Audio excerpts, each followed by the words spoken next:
Salut Alexis. Bonjour Pablo, ça va? Ça va, ça va. Bienvenue dans... C'est mon bureau là, je sais pas si nos amis qui suivront l'émission, c'est l'Assemblée nationale. Ça se voit derrière moi et ça se voit que ça bosse. Merci d'avoir accepté mon invitation. Merci à toi. Alexis, tu es député La France Insoumise de Seine-Saint-Denis. Si je t'ai invité, c'est pour parler de plusieurs sujets, bien sûr de la gauche, de la NUPES en cette rentrée 2023.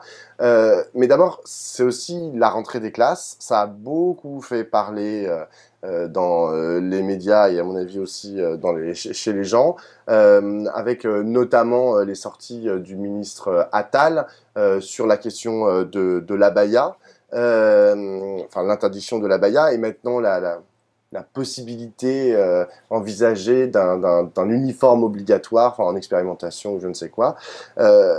Comment est-ce que toi tu juges cette séquence qui n'est pas finie, qui a été ouverte à la fin de l'année par le ministre Attal? Alors Pablo, si tu me permets, je vais pas glisser sur ce que tu viens de dire, mais d'abord, la rentrée scolaire c'est important, parce que d'abord ça concerne 12 millions d'élèves, etc. Puis parce que je crois qu'en France, on est attaché à la République, l'école c'est le socle de la République.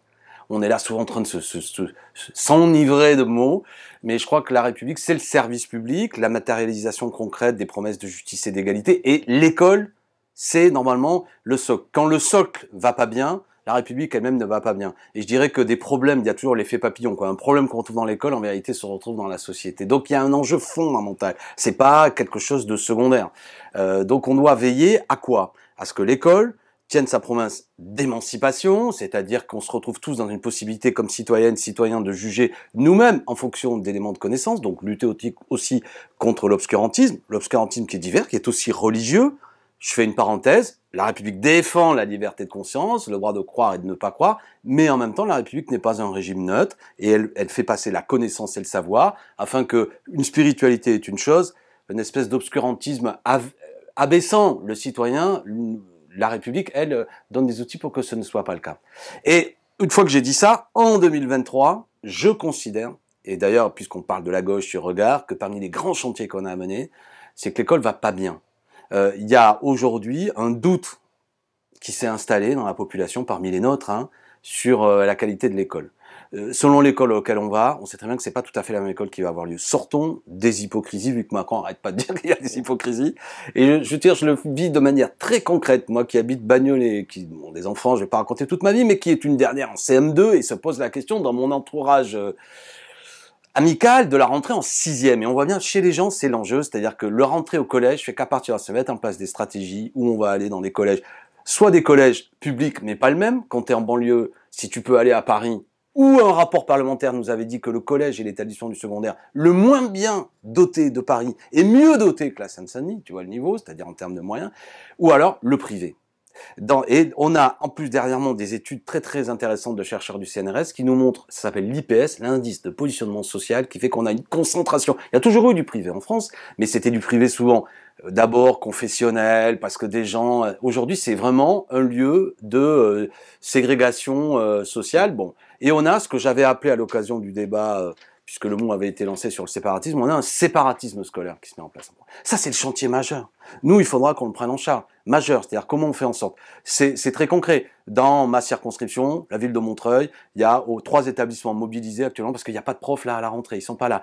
Médecin scolaire, un médecin scolaire en Seine-Saint-Denis pour 21 000 élèves, alors que nos gamins aujourd'hui ont énormément de difficultés qui sont décelées, etc., qui sont souvent à la source d'ailleurs parfois d'échecs scolaires. Ça va des caries aux problèmes psychologiques, tout ça n'est pas soigné ou mal soigné, évidemment, ou soigné différemment selon le niveau social des familles. On a eu quelque chose, donc il faut travailler à ça, et on a du point de vue, puisqu'on parle du religieux, c'est le sujet, en plus un enseignement scolaire qui concerne 18% des gamins, près de 2 millions, 1 million dans le secondaire, et qui est financé par argent public. 12 milliards d'euros d'argent public sont consacrés à financer une concurrence du public. Imagine que on a en charge les transports publics, quelqu'un prend le taxi, c'est son droit. Mais est-ce que c'est l'argent public qui doit financer la prise du taxi? Là, c'est un peu, dans ce cadre-là. Toi, t'es pour supprimer ces subventions-là ou supprimer l'école? Je suis pour. Je veux pas raviver des guerres scolaires parce que ça avait coûté à Mitterrand, mais je suis pour quand même que le débat ait lieu. Est-ce qu'impunément, sans condition, on finance les écoles des plus riches? avec quasiment des moyens publics additionnés au privé qui font que les écoles des plus riches ont encore plus de moyens. Ça se discute, puisqu'on est tous attachés à la laïcité, enfin du moins beaucoup de gens utilisent le mot de laïcité à tort, moi je suis attaché à la laïcité, est-ce qu'on combat l'obscurantisme, y compris dans des établissements qui sont financés par argent public? Parce que c'est là, j'en viens au truc. Moi, je vois d'un œil toujours, je veux dire, je suis pour que la jeunesse s'épanouisse et que mille fleurs naissent dans le cœur des jeunes gens, et que, même si je défends la liberté de conscience, je préfère que le temps de la jeunesse soit pas consacré parfois à des enfermements religieux. Bon, donc on comprendra ce que je veux dire, c'est-à-dire que je suis pour, on a le droit de croire, je respecte ça, parce qu'il faut pas blesser les gens. Mais je vois bien, qu'est-ce que c'est qui... Moi, la religion, ça peut être beau, mais il y a parfois des réponses simplistes à des questions complexes qui peuvent pas, du point de vue d'une conscience éveillée, être acceptées. Mais si on comprend pas pour quelle raison, parce qu'on a concentré dans certains établissements, tous les gamins en difficulté, tous les gamins qui sont assez enfermés spatialement parce que les transports publics sont pas bien, tous les gamins issus des familles issues de l'immigration, et qu'on les monte du doigt d'un seul coup en disant « Ah mais vous avez des comportements entre le culturel et le cultuel qui ne nous voient pas », alors qu'on ferme les yeux sur le fait qu'on laisse faire un séparatisme. Hypocrisie.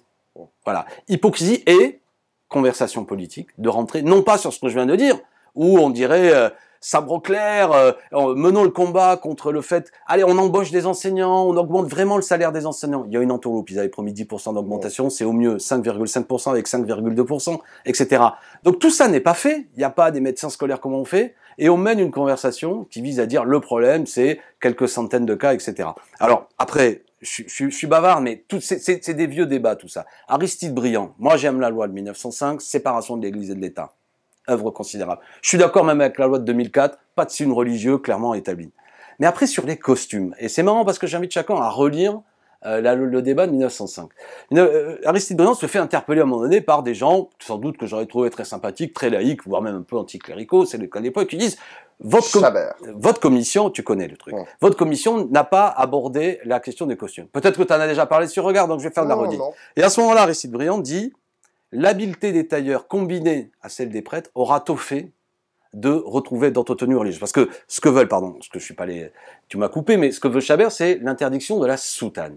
Alors on dira, c'est un costume de travail du religieux, mais le débat en vérité qui a lieu, si on est honnête, c'est celui du costume religieux dans son ensemble. Et je répète, Aristide Briand dit, ma loi ne parle pas de ça, n'interdit rien. Premièrement parce qu'il dit le prestige de la religion dans nos campagnes n'est pas dû à la tenue, à des choses plus profondes, et il n'a pas tort. Le prestige de l'islam, du judaïsme et du catholicisme n'est pas que sur des tenues. Et deuxièmement, il dit, si on l'interdisait, l'habileté combinée des tailleurs et des prêtres aura tôt fait de trouver d'autres tenues. Ce que je veux dire, c'est que j'ai peur du débat sans fin, en fait, où à tout, moi je sais ce qu'est un foulard religieux qui cache des cheveux, je sais ce qu'est une kippa, je sais ce qu'est une croix. Mais quand on commence à rentrer sur un terrain dans lequel, bien sûr, si on est honnête, c'est aussi pour marquer des appartenances culturelles et cultuelles, mais c'est un débat sans fin qui ne convainc personne, qui en plus est hémiplégique, si je puis dire, c'est-à-dire qu'on ne discute pas du fait qu'il faut une école de la mixité sociale, parce que c'est ça l'enjeu. L'enjeu, c'est quoi? C'est que toi et moi, Pablo, peut-être originaire de milieux sociaux, c'est pas le sujet où on est sur les bancs avec des gens à l'image de la France. De toutes les couleurs, de toutes les confessions. C'est là où fabrique en vérité, c'est le génie, si je puis dire, de la jeunesse et en plus de l'école qui apprend, c'est que progressivement, si on est brassé, on s'élève tous ensemble. Si par contre on a le sentiment que vraiment on est tous là, mais certes français, mais issus de l'immigration, enfermés dans les mêmes collèges, bon, et que je veux dire les enfants eux-mêmes le vivent comme un truc de relégation. Voilà. Alors, je termine là-dessus, je vais être lourd, mais sur un autre point. L'enseignement professionnel. Pablo, je profite de cette interview parce que je trouve que c'est hors du débat public. L'enseignement pro, c'est 621 000 gamins. Un gamin sur 3 d'une génération. C'est des enfants de la classe ouvrière et des futurs ouvriers. C'est ce qu'il y a de plus beau normalement, ce qu'on doit le plus choyer dans ce débat.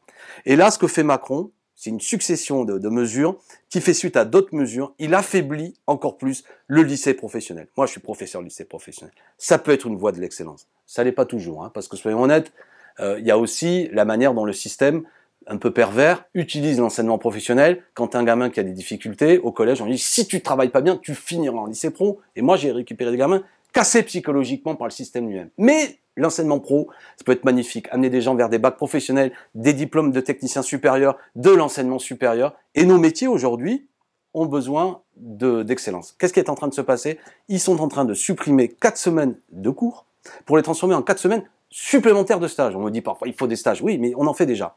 Et ça s'additionne au fait qu'en 2009, le bac pro se passait en 4 ans. Désormais, ça se passe en 3 ans. Ils ont supprimé une année. En 2018, avec Blanquer, on a supprimé 30% des enseignements fondamentaux et l'enseignement professionnel. Cette fois-ci, on supprime 4 semaines. Alors, on est en train d'aligner le lycée pro, je ne sais pas si ceux qui nous écoutent connaissent, il y a le lycée pro et il y a l'apprentissage. Le lycée pro, c'est des cours, des stages, mais une formation avec une certaine densité normalement générale. Et l'apprentissage, il y a de la formation théorique devant des profs, mais c'est surtout en entreprise. Le lycée pro permet que 3 élèves sur 4 réussissent sur leurs examens.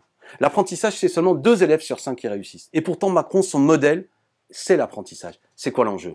À courte vue, puisque t'es pas très bon, pas la peine de perdre ton temps à l'école, tu vas aller bosser. Et moi, je dis, éclairé en plus par des discussions, j'ai fait ce métier pendant longtemps quand tu discutes avec des petits patrons. Les patrons qui aiment transmettre le métier, il y en a beaucoup en vérité. C'est des braves gens, les patrons, ils aiment bien apprendre le métier, former les jeunes. Mais ils ont besoin de jeunes qui ont des connaissances au point de départ. C'est très difficile pour eux de faire un technicien. Si le gars, il n'a pas la capacité de lire une notice en anglais, s'il sait pas bien lire le français ou il sait pas bien faire un petit mot au client, etc. Si en maths, il est nul. Donc, ce qu'ils nous demandent, c'est des jeunes qui ne sont pas, où le niveau de connaissance n'est pas affaibli.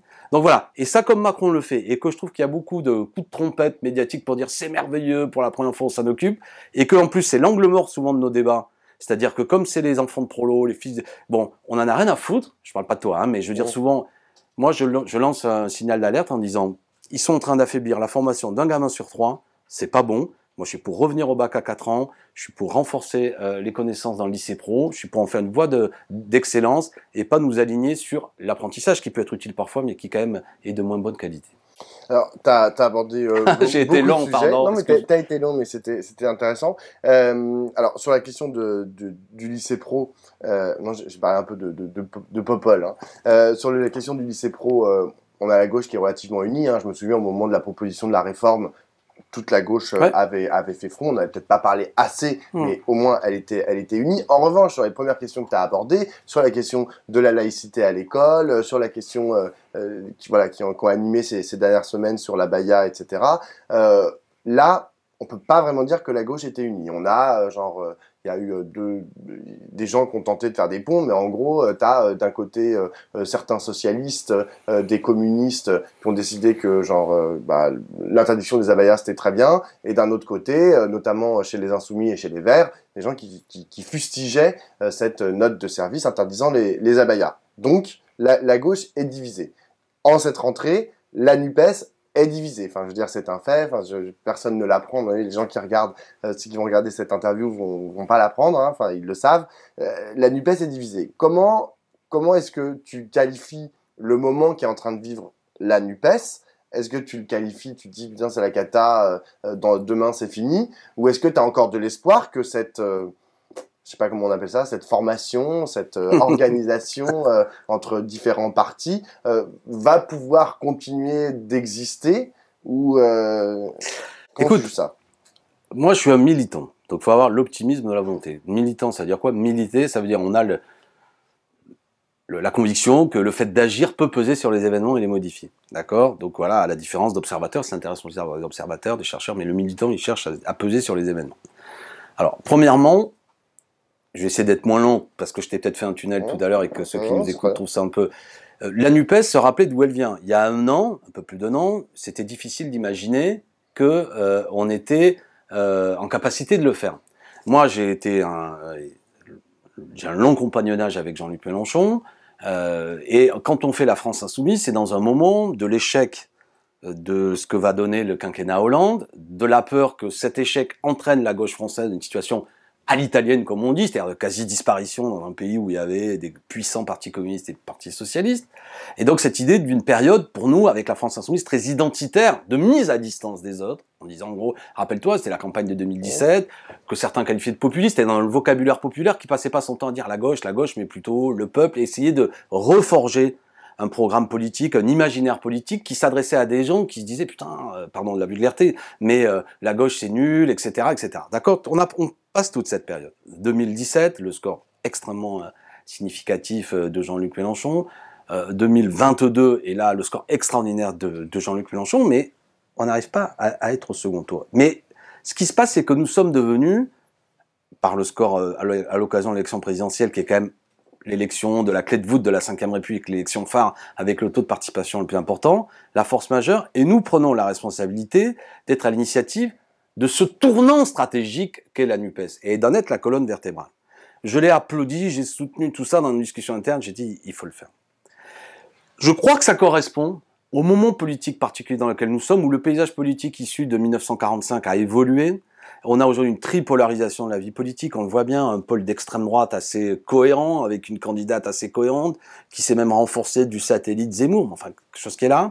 Un état de turbulence politique très important dans ce qu'est le macronisme et la droite. La droite traditionnelle est extrêmement en crise. Moi, je vais pas développer, ma thèse, c'est que le gaullisme, c'est fini. C'est-à-dire ce qui était la particularité française d'une droite avec une base populaire. Cette base populaire est partie vers l'extrême droite. Donc, Macron et la droite. Après, les histoires d'appareils peuvent qu'ils s'engueulent, mais en vérité, c'est même poil, même bête, quoi. Et ils devraient arriver à un même candidat, et s'ils ne le font pas, ils auront un problème. Et puis, il y a nous, ce pôle populaire de gauche écolo, appelle-le comme tu veux, mais qui doit, en raison de cette tripolarisation, arriver à ce qu'il soit le moins divisé, voire même uni, et notamment à l'occasion de l'échéance majeure qu'est l'élection présidentielle. Alors si j'ai fait ce long plaidoyer, c'est que, premièrement, on a réussi la NUPES, qui est un exploit en soi. On a fait une élection législative où on arrive en tête au premier tour, on a 150 députés, quand même on double le nombre de députés. Alors on n'a pas gagné, certes, mais enfin, je veux dire, faut pas non plus théoriser sa propre impatience. Je veux dire, on a progressé. Et puis là, on a une échéance européenne.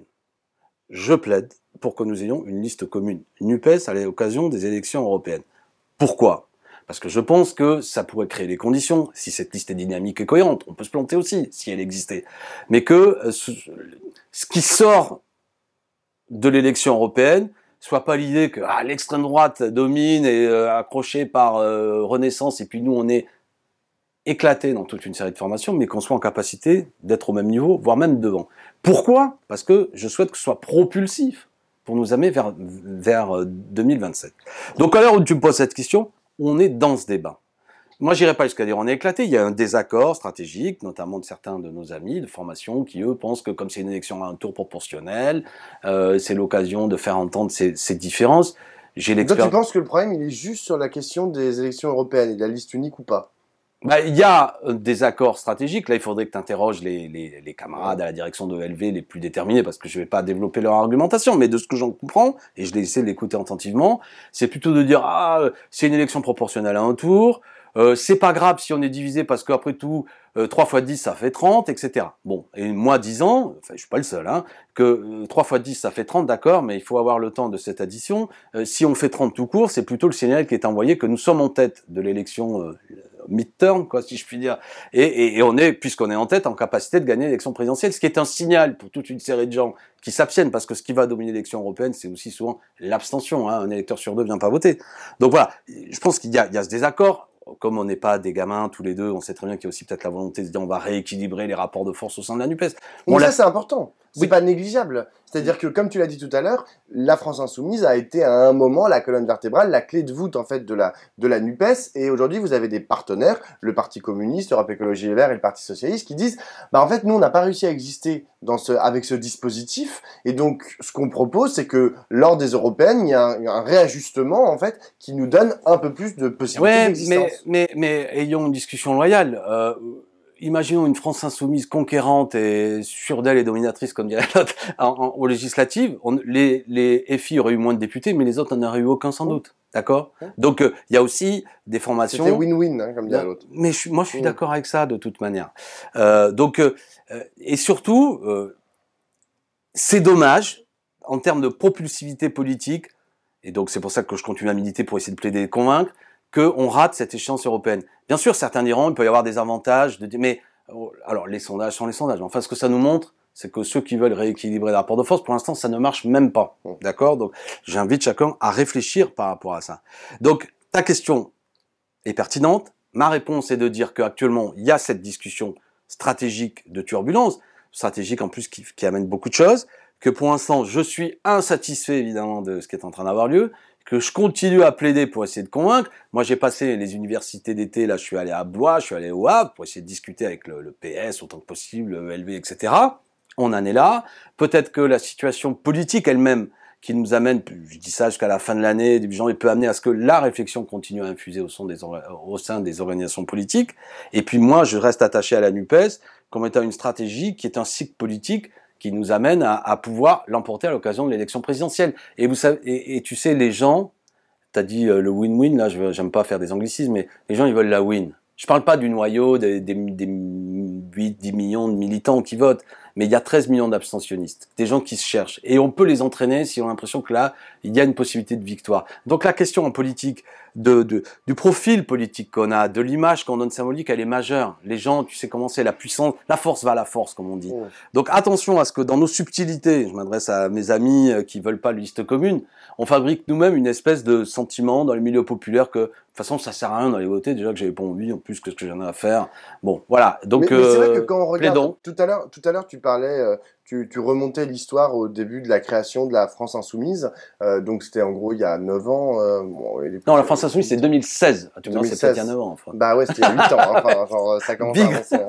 Et donc c'était il y a 8 ans. 7. Et 7 ans. Et quand tu regardes les différentes élections, à la fois présidentielles, législatives et je sais pas quoi. On peut pas dire en fait que le rapport de force entre la gauche et la droite évolue en notre faveur. C'est-à-dire que tout à l'heure je t'entendais dire oui aux européennes là on est là, est-ce que c'est 30% ou est-ce que c'est 3 fois 10%? Mais en fait 30% mais c'est pathétique. Enfin genre je veux dire comment est-ce qu'on peut imaginer genre prendre le pouvoir que la gauche à un moment prenne les rênes du pays en faisant 30%. Enfin, je veux dire ça fait, moi, je suis un peu moins vieux que toi, mais je n'ai jamais connu la gauche en dynamique, en fait. C'est-à-dire que, ok, Jean-Luc Mélenchon et la France Insoumise ont réussi, en fait, à remettre la radicalité et un vrai projet de gauche au cœur de la gauche au sens large. Très bien, dont acte. Mais globalement... C'est pas mal déjà. Hein, et c'est très bien. Mais globalement, la gauche est toujours dans les mêmes eaux, c'est-à-dire autour de 30%. Et cette façon en fait de dire, de dresser comme un tableau fixe, bon bah il y a une tripartition de l'espace politique et nous représente un tiers, je ne pense pas qu'on puisse s'en satisfaire. Non, mais du coup, quelles sont les voies et moyens que vous, à la France Insoumise, ou toi, Alexis Corbière, tu arrives à envisager pour passer en fait, pour ne pas qu'on reste coincé à une gauche à tout péter à 30%. Non, mais alors c'est assez juste, mais observons qu'on a aujourd'hui, et tu seras d'accord avec moi, un président de la République qui lui-même est minoritaire dans le pays, ouais. Et une extrême droite qui elle-même est minoritaire, d'accord? Donc parce que des fois on a l'impression que on doit quand même se dire que même si être minoritaire c'est pas ce que nous cherchons, mais il vaut mieux que ce soit nous qui soyons éventuellement momentanément en responsabilité plutôt que l'extrême droite parce que la nature du pays est pas la même. Après ce que tu dis, c'est le grand débat stratégique qu'il faut avoir dans la période. D'abord, 13 millions d'abstentionnistes à l'occasion de l'élection présidentielle. Alors j'aime pas évidemment des copains qui sont plus raisonnables que moi me disent c'est trop facile de faire parler les abstentionnistes, qu'est-ce qu'ils voteraient s'ils venaient voter. Mais enfin, quand on les regarde sociologiquement, ces abstentionnistes plutôt des milieux populaires et j'ai tendance à penser qu'ils ont des préoccupations auxquelles notre programme est le plus à même de répondre. Donc il faut leur parler. Souvent ces gens sont assez dégoûtés de la politique. On peut le prendre de différentes façons, certains qui n'ont plus rien à fiche, d'autres qui même ont une certaine idée haute de leur bulletin de vote, ils n'ont pas envie de voter pour des gens qui les ont trahis, etc. Donc, la question de la crise démocratique, de la 6ème République, pas pour se répéter tout le temps des mots et s'enivrer, mais en gros de dire aux gens, ce qu'on vous propose, c'est pas de voter pour choisir le prochain monarque, parce que regardez, Corbière c'est vachement mieux que Bidule, ils y croient plus. Par exemple, leur dire qu'il faut changer les choses et créer un système institutionnel dans lequel le citoyen a des droits nouveaux, de contrôle, d'intervention, qui fait que si vous n'êtes pas content de ce que vous édirez, vous pourrez leur botter les fesses pour parler vulgairement, ou les révoquer si on veut utiliser un vocabulaire, les rappeler, comme on disait durant la Révolution française, etc. Vous pourrez éventuellement avoir, par des référendums d'initiative citoyenne ou une procédure, etc. Et moins de présidentialisme, l'idée que quand même on pourra avoir des contrôles collectifs plus importants. Bon, ça c'est un aspect.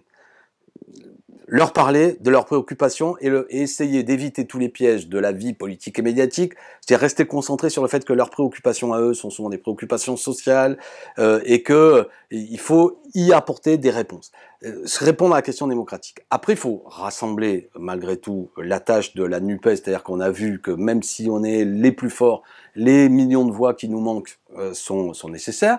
Après, on peut même, et ce que nous faisons, engager un travail, moi j'ai pas de honte à le dire, vis-à-vis d'un électorat populaire qui pourrait voter extrême droite, de dénoncer la supercherie sociale qu'est l'extrême droite pour éviter qu'il grossisse encore, et même pourquoi pas gratter un électorat populaire qui vote extrême droite parce qu'il a l'impression que c'est le vote anti-système le plus fort, etc.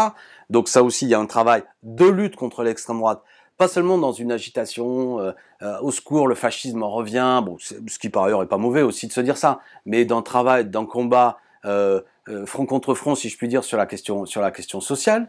Donc tout ce travail doit être fait. Plus on le fait de manière cohérente, plus ça me semble dynamique. Et il faut le faire, là encore, avec une espèce d'espoir retrouvé de victoire, de profil, si je puis dire, victorieux. C'est pour ça que la question des européennes est importante. Bon, il y a des gens, si la marche leur semble tellement haute, si je puis dire, ils viendront pas parce qu'ils diront, écoutez, monsieur, c'est bien ce que vous m'avez dit, mais j'y crois pas. Si par contre, dans ce moment de bouillonnement dans lequel on arrive par notre enthousiasme à montrer que c'est possible, parce que les élections l'ont montré, notre programme est cohérent, on peut décrocher ce demi-million de voix, ce million de voix qui fait qu'on vire en tête. Voilà le monde dans lequel on est. C'est aussi une discussion au sein de la NUPES sur quoi on priorise, etc. Sur la question du programme, j'avoue que c'est vrai que quand on prend mesure par mesure dans les sondages et dans les études d'opinion, on voit que globalement 80% des Français sont d'accord avec ce que vous racontez sur énormément de choses. Bon, mais il s'avère que ça fait pas la rue Michel. Donc il faut à un moment se poser des questions aussi sur j'adore cette expression dont je comprends pas le sens. C'est tous les Michel qui nous regardent. Tu sais ça pour Michel Sardou, je te vois venir. Donc il y a un problème à ce niveau-là en fait de transformer une adéquation avec un programme et derrière une dynamique politique qui n'existe pas. Ça, c'est la première chose. La deuxième chose, c'est que tout à l'heure, tu parlais de cet électorat populaire et tu parlais aussi du Rassemblement national. Aujourd'hui, il y a un sondage qui est sorti via Voice pour Libé qui dit, le sondage, c'est dur, hein, ce qui est raconté, c'est que le Rassemblement est jugé plus crédible et plus compétent que la France Insoumise. Et le RN est considéré comme moins violent et moins dangereux que la France Insoumise, ce qui est un énorme problème, à mon sens, même démocratique.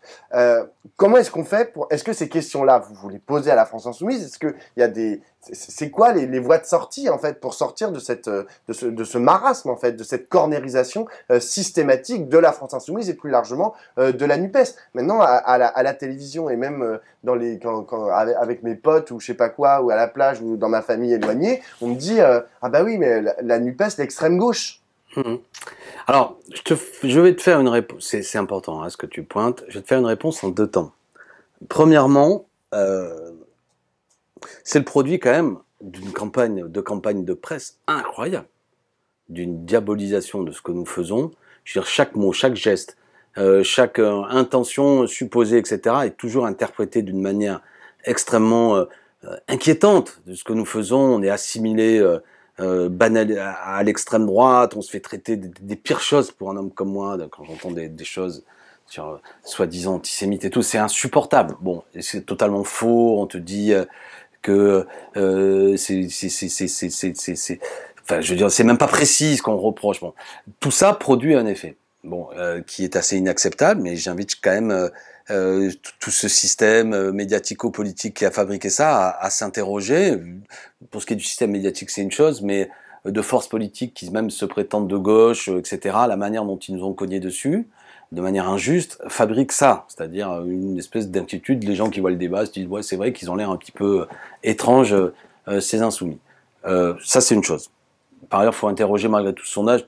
Par définition, tu me poses un sondage méthodologiquement, qu'est-ce qu'il est? Mais je vais le prendre pour notre débat sans le critiquer, même si je devrais déjà sur le résultat. Ensuite, deuxièmement, je pense que nous devons comprendre le piège dans lequel le système, l'adversaire, veut nous entraîner. Et ça, je pense que c'est une discussion à avoir tranquillement entre nous sur le fait qu'être anti-système, ça n'est pas s'asseoir à la place que le système t'a attribuée. Le système aujourd'hui veut nous désigner comme étant les barbares, les violents, etc. D'accord? Et il suffit que quelqu'un fasse un truc pour que regardez-les. Bon, d'accord? Donc peut-être qu'on doit aussi se dire qu'essayons d'éviter de faire un truc qui peut être utilisé comme étant un symbole de vous êtes violent, etc. Donc à chacun de réfléchir à ça. C'est extrêmement compliqué. Pablo, tu es un homme de médias et tu sais comme moi que ce que je suis en train de dire, c'est facile à dire, pas simple. Parce que le média, si on veut exister, et le média est aussi une arène dans laquelle la confrontation politique a lieu, et donc le spectateur se forge une conscience politique aussi en regardant la télé, il est bon aussi de faire des buzz. Je veux dire, faut arrêter de raconter des sottises. Toi, qui commentes dans une chaîne privée que je nommerai pas, mais tout le monde connaît maintenant, je veux dire, tu relèves des choses quand il y a quelque chose qui est un peu inattendu. Donc, il faut avoir cette maîtrise du buzz. Moi, je prends l'exemple une des premières choses que j'ai fait en 2017 quand j'ai été élu. Le gouvernement baissait les APL de 5 € et avec ma collaboratrice qui était allée les acheter, j'avais montré dans l'hémicycle des concerts pour 5 €. Ça faisait un repas conséquent. On va dire c'est folklorique et de la théâtralisation, mais ça permettait quand même, et j'avais été après rappelé à l'ordre par le président de l'Assemblée nationale parce que ça se fait pas, mais ça permettait de dire, là il y a quelque chose qui fait un petit buzz, mais qui fait du sens. Donc j'invite chacun à se dire, quel est quand nous faisons des coups d'éclat, quelle est la perception à une échelle de masse de ce qu'on fait. Il y a parfois, tout ça est un art d'exécution et c'est pas simple, c'est pas une science. Parfois il y a des choses qui sont compréhensibles, peut-être qu'il y a parfois il y en a d'autres qui ne le sont pas ou qui prêtent le flanc à être interprétés contre nous. Voilà. Donc dans ce cadre-là, c'est un art de combat et aussi se dire une chose, c'est que quand tu fais du bruit et du coup d'éclat, ça claque quand il y a moins de décibels avant. S'il y a tout le temps du décibel, au bout d'un moment, c'est difficile de se faire entendre. Je sais pas si les copains comprendront ce que je suis en train de dire, mais je crois qu'on voit, c'est-à-dire que la France insoumise sage, c'est des conneries, ça. Je veux dire, par définition, nous sommes le bruit et la fureur de la période. Je rappelle que la citation de Jean-Luc était le bruit et la fureur du moment.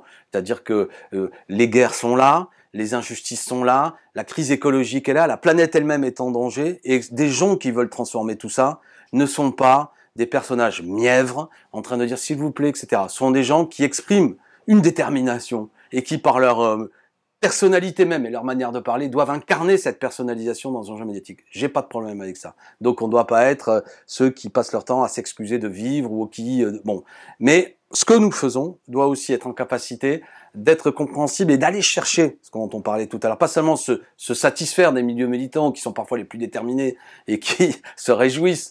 Mais tu vois, bon, donc ça c'est quelque chose qui est devant nous pour se dire, bon, ben... comment on a une stratégie de développement, comment on met en place des campagnes qui répondent à des préoccupations populaires et pas seulement qui s'enferment parfois dans un jeu médiatique et tout. Bon, beaucoup de travail. Et du coup, ça arrive sur ma dernière question. Est-ce que la conclusion de tout ça, est-ce que tu dirais que c'est par exemple Ségolène Royal, tête de liste aux européennes pour toute la NUPES? Moi, j'ai pris, comme je suis un militant de l'unité de la NUPES, que je vois bien à un moment donné, tu sais, quand la température se refroidit, les glaces sont en train de se former, et tu dis, oh là là, ça va plus bouger. Bon. Moi, j'ai vu arriver Ségolène Royal, qui a une capacité d'influenceuse, quand elle dit des choses, tu vois, elle reste... Bon, je dis, j'ai voulu l'accueillir positivement. Si ça permet que tout le monde se reparle, allons-y, banco. Bon, moi, j'en suis là. Si on arrive à trouver un personnage, entre guillemets, quel qu'il soit, et Madame Royal et Ségolène Royal a un rayonnement dans le pays, bon, donnons sa chance au produit, moi j'ai pas de problème avec ça. Par contre, si ça ne règle rien, la proposition, il faut l'en remercier, de Ségolène Royal, n'aura pas réussi. Si elle n'a pas réussi, regardons-la. Bon, donc moi je suis dans ce moment-là, faut peut-être pas être comme des Kleenex qu'on jette rapidement, il y a une proposition qui a lieu, je ne sais pas si les directions des autres partis en discutent. Peut-être que certains peuvent dire non, mais pas elle, mais peut-être une autre personnalité, que sais-je. Moi, je trouve qu'elle aurait pu rester dans sa retraite. Le fait qu'elle dise je suis au service d'essayer d'aider à l'Union, pourquoi pas.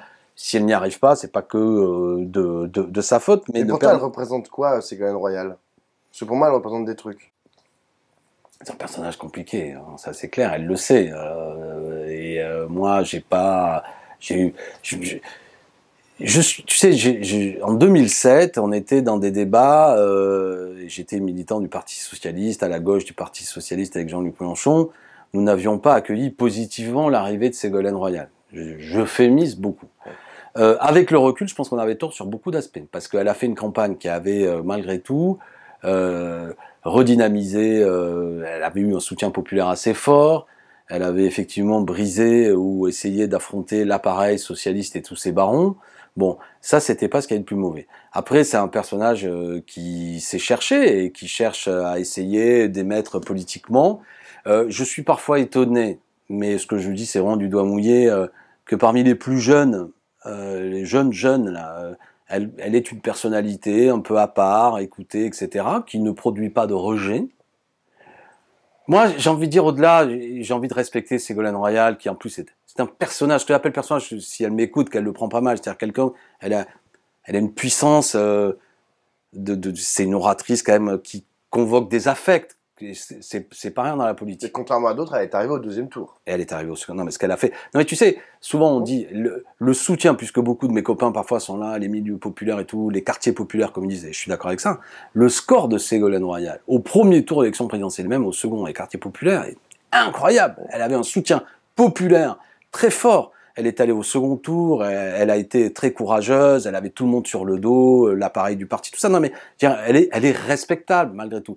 Après, il y a là des parcours, des choses dans lesquelles je ne me reconnais pas du tout. Je ne vais pas les dire dans cette caméra, mais je crois qu'elle le sait, à lequel je ne me reconnais pas du tout, du tout. Mais le prix, enfin, arriver à l'unité de la NUPES aux européennes, à titre personnel, moi je suis prêt à certaines concessions si ça marche. J'en suis là, je ne suis pas... Je ne suis pas l'agent de quoi que ce soit. Bon, je veux que ça marche, la liste commune aux élections européennes. Si ça marche pas, bon après, faut pas que ça termine dans des trucs qui ne sont pas ça ou qui sont des artifices. Bon, donc je sais pas si ma réponse te satisfait. Je veux pas briser l'espoir. L'espoir peut pour l'instant, Ségolène Royal ou pas Ségolène Royal, c'est sûr que la liste commune, ça paraît quand même assez mal emmanché. Voilà, mais tous ceux qui arrivent sur la scène médiatique et politique et disent il faut la faire, moi je suis disponible pour aider, je leur dis bravo. Je sais pas si voilà, je leur dis bravo et surtout je regarde mes copains écolos, communistes ou socialistes à me dire est-ce que ça fait bouger. Bon voilà, moi ce que je cherche, je veux le prendre comme ça. Je veux pas être le pisse-vinaigre qui de toute façon ça va pas marcher et puis toi t'es pas bien, mais j'en sais rien.